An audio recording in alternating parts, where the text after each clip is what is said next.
All right, guys. I cannot make this up, man.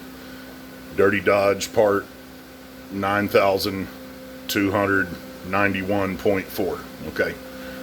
Did an oil change today. I didn't film it. Basic stuff. It was hot, 92 degrees today in the middle of October. Welcome to Houston. I'm still sweating. It's night outside, but anyway.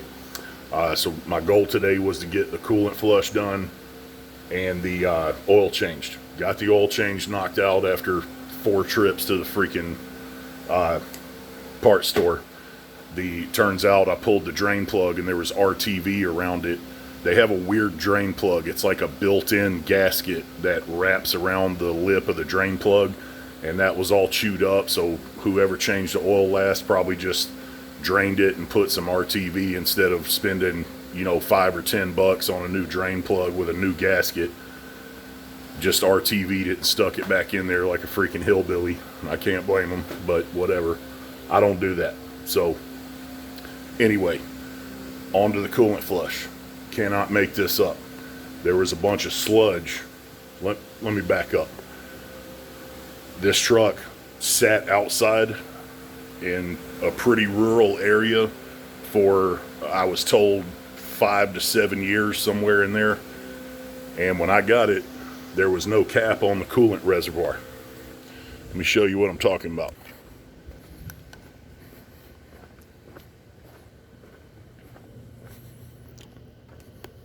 Okay, so I bought that coolant reservoir cap and put it on there, and it's pretty clean down in there now because I cleaned it out, and I washed the outside of it too. But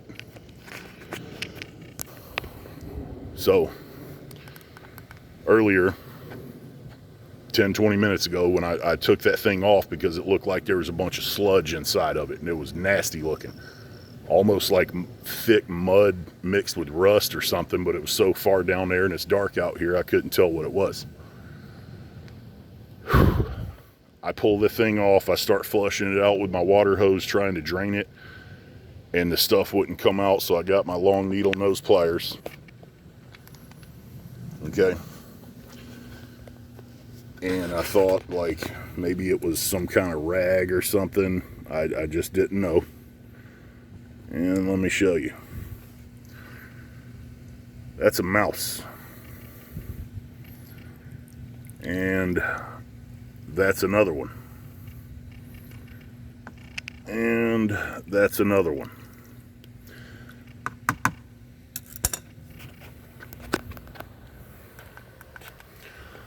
I pulled 6 freaking mice. Ugh. Out of that thing, and it stinks, man. I guarantee you can smell it all the way down the street.